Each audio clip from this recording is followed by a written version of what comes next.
Halo adik-adik, kamu saat ini menyaksikan video pembelajaran ilmu pengetahuan alam dengan materi Sistem Tata Surya.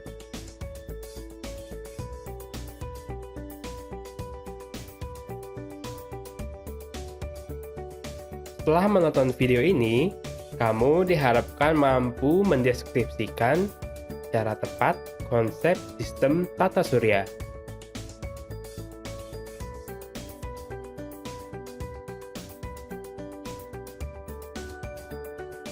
Sebelum membahas lebih jauh, kamu harus mengetahui dahulu apa yang dimaksud dengan tata surya.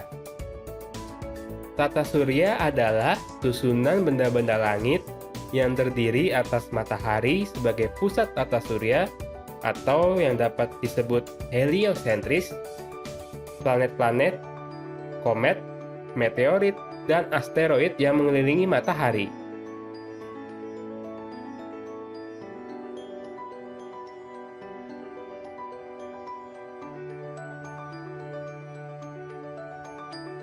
Pada awal tahun 1600-an, Johannes Kepler, seorang ahli matematika dari Jerman, mulai mempelajari orbit planet-planet.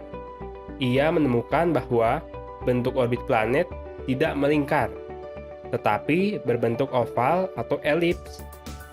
Perhitungan lebih lanjut menunjukkan bahwa letak matahari tidak di pusat orbit, tetapi sedikit offset. Kepler juga menemukan bahwa planet bergerak dengan kecepatan yang berbeda dalam orbit di sekitar matahari. Makin dekat matahari, maka kecepatannya semakin meningkat. Apakah kamu tahu benda-benda luar angkasa apa saja yang menyusun tata surya? Tata surya tersusun atas matahari, planet-planet, komet, meteoroid, dan asteroid.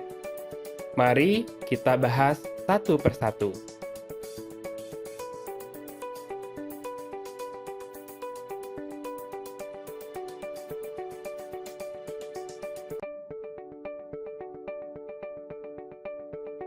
Matahari adalah bintang yang berupa bola gas panas yang bercahaya yang menjadi pusat sistem tata surya, atau dapat disebut heliosentris. Seperti layaknya bumi, matahari juga memiliki lapisan yang menyusun strukturnya. Lapisan tersebut adalah sebagai berikut. Lapisan inti matahari. Inti matahari memiliki suhu sekitar 15 juta derajat Celcius. Panas tersebut cukup untuk mempertahankan fusi termonuklir yang berfungsi sebagai sumber energi matahari. Energi dari inti akan diradiasikan ke lapisan luar matahari dan kemudian sampai keluar angkasa. Zona radiasi merupakan zona di mana energi yang dihasilkan oleh reaksi termonuklir pada inti matahari dialirkan ke bagian luar melalui proses radiasi. Zona konveksi merupakan zona atau lapisan matahari yang mengalirkan energi yang berasal dari inti dengan proses konveksi. Lapisan fotosfer. Lapisan ini memiliki suhu sekitar 6000 derajat Kelvin atau 5727 derajat Celcius dengan ketebalan sekitar 300 km. Melalui lapisan fotosfer, sebagian besar radiasi matahari keluar dan terdeteksi sebagai sinar matahari yang kita dapat amati dan rasakan manfaatnya di bumi. Lapisan kromosfer. Lapisan ini memiliki suhu sekitar 4500 derajat Kelvin atau 4226 derajat Celcius dan ketebalannya mencapai 2000 km. Kromosfer terlihat seperti gelang merah yang mengelilingi bulan pada waktu terjadinya gerhana matahari total. Lapisan korona merupakan lapisan terluar matahari dengan suhu sekitar 1 juta derajat Kelvin atau sekitar 900.000 derajat Celcius. dan ketebalannya sekitar 700.000 km. Jika diumpamakan, lapisan ini seperti lapisan atmosfer pada bumi, atau dapat dikatakan lapisan ini ialah atmosfernya matahari. Korona terlihat seperti mahkota dengan warna keabu-abuan yang mengelilingi bulan pada waktu terjadinya gerhana matahari total.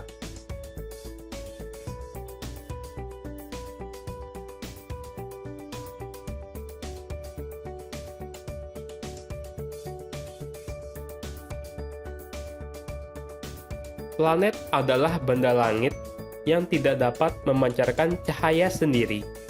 Planet hanya memantulkan cahaya yang diterimanya dari bintang atau matahari. Bumi yang kita pijak juga merupakan planet.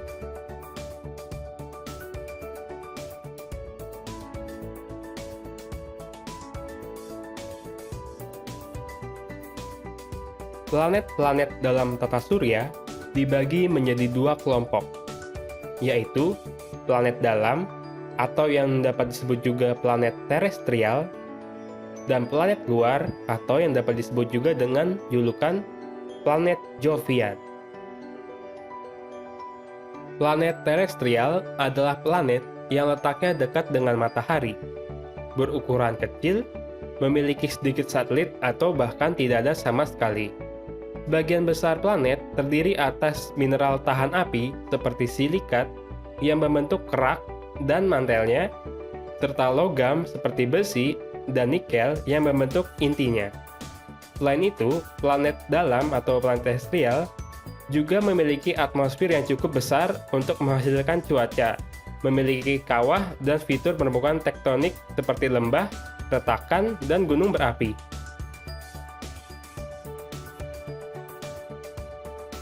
Planet-planet terestrial terdiri atas Merkurius, Venus, Bumi, dan Mars.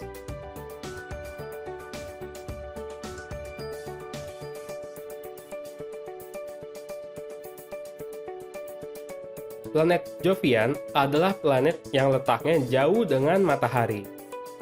Berukuran besar, memiliki banyak satelit, dan sebagian besar tersusun atas gas, seperti hidrogen, helium, metana, dan amonia. Planet-planet dalam dan planet-planet luar dipisahkan oleh sabuk asteroid. Planet Jovian terdiri atas Jupiter, Saturnus, Neptunus, dan Uranus.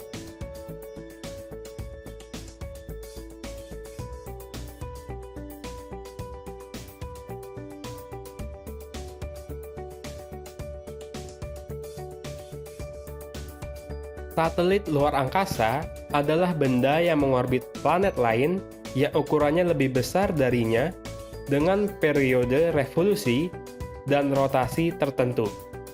Contoh satelit luar angkasa yang mudah kamu lihat adalah bulan yang ada pada langit malam hari.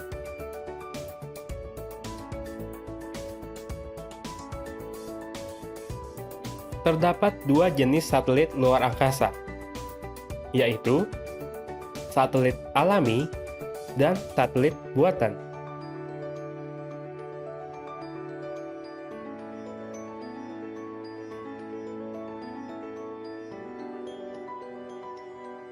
Satelit alami adalah benda-benda luar angkasa, bukan buatan manusia, yang mengorbit sebuah planet atau benda lain yang lebih besar daripada dirinya. Contoh yang mudah kamu amati ialah bulan yang ada di langit pada malam hari. Satelit buatan adalah benda buatan manusia yang beredar mengelilingi benda lain, seperti misalnya satelit Palapa yang mengelilingi bumi. Satelit buatan biasanya berguna untuk pengamatan permukaan bumi, telekomunikasi, dan juga militer.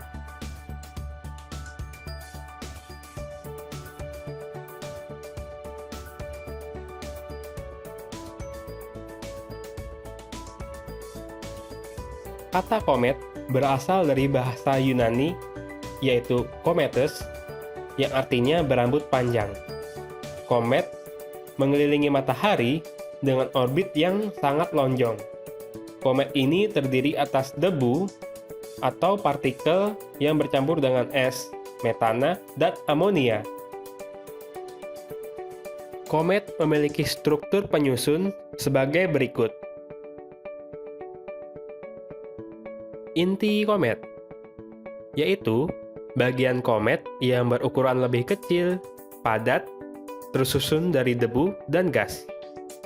Koma, yaitu daerah kabut di sekitar inti komet. Ekor komet, yaitu bagian komet yang berukuran lebih panjang.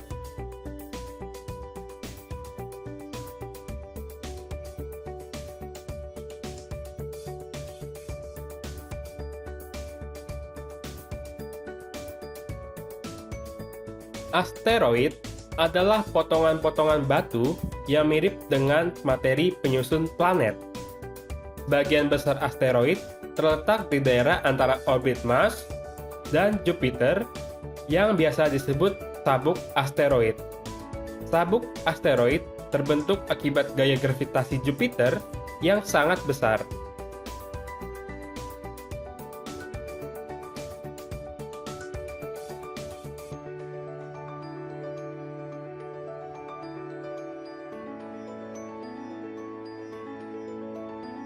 Meteoroid adalah potongan batu atau puing-puing logam yang bergerak dengan orbit tidak menentu. Meteoroid mengelilingi matahari dengan orbit bervariasi atau bebas dan kecepatan yang bervariasi juga. Meteoroid tercepat bergerak di sekitar kecepatan 42 km per detik. Ketika meteorit tertarik oleh gravitasi bumi, maka sebelum sampai di bumi, meteoroid akan bergesekan dengan atmosfer bumi. Gesekan tersebut akan menghasilkan panas yang membakar meteoroid tersebut. Meteorit yang habis terbakar oleh atmosfer disebut meteor. Apabila meteor tidak habis terbakar oleh atmosfer bumi, maka meteor tersebut akan jatuh menghantam bumi, dan meteor tersebut akan disebut meteorit.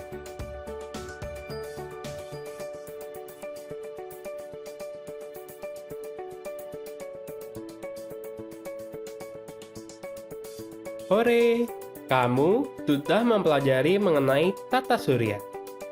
Setelah ini, kamu akan diberi pernyataan-pernyataan mengenai tata surya. Lalu, kamu tebak apakah pernyataan-pernyataan tersebut benar atau salah.